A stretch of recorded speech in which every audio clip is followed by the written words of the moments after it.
സംസ്ഥാനത്തെ ദുരിതാശ്വാസ ക്യാമ്പുകളിൽ യാതൊരുവിധ അടിസ്ഥാന സൗകര്യങ്ങളുമില്ലെന്നും ക്യാമ്പുകളുടെ അവസ്ഥ പരിതാപകരമാണെന്നും CPM സംസ്ഥാന സെക്രട്ടറി MV ഗോവിന്ദൻ.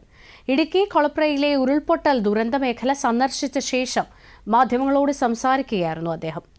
ചങ്ങനാശ്ശേരിയിലെ ഒരു ക്യാമ്പിൽ ഭക്ഷണവും വെള്ളവുമില്ലെന്നും അദ്ദേഹം ഇടുക്കിയിൽ ആരോപിച്ചു.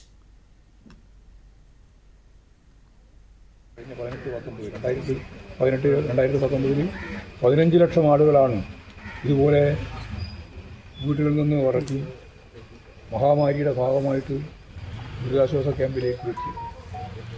ആ ദുരിതാശ്വാസ ക്യാമ്പിലെത്തിയിട്ടുള്ളവർക്ക് മുഴുവൻ ഭക്ഷണവും അവർക്ക് ആവശ്യമുള്ള സാധനങ്ങളും വസ്ത്രങ്ങളും ഉൾപ്പെടെ മുഴുവൻ കൊടുത്തതാണ്. യഥാർത്ഥ സന്നദ്ധ സംഘടനകൾ തന്നെ കൊടുക്കാൻ തയ്യാറാണ്. അത് ഏകോപിപ്പിക്കാനുള്ള വർക്ക് വേണ്ടേ.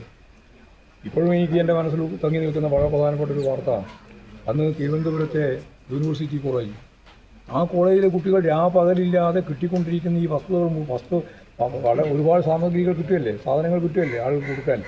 അത് വസ്ത്രമായാലും അതുപോലെ തന്നെ ഭക്ഷണ സാധനങ്ങളായാലും എല്ലാം അത് കൃത്യമായിട്ട് പാക്ക് ചെയ്ത് വെക്കുന്നതിന് വേണ്ടി അർദ്ധരാത്രിയിലും പണിയെടുത്തുകൊണ്ടിരിക്കുന്ന ചെറുപ്പക്കാരികളും അന്ന് ആ രീതിയിൽ സന്നദ്ധ പ്രവർത്തനത്തിന്റെ ഭാഗമായിട്ട് പ്രവർത്തിക്കുന്നു. സർക്കാർ വകുപ്പുകൾ തമ്മിൽ ഏകോപനമില്ലെന്നും MV ഗോവിന്ദൻ കുറ്റപ്പെടുത്തി.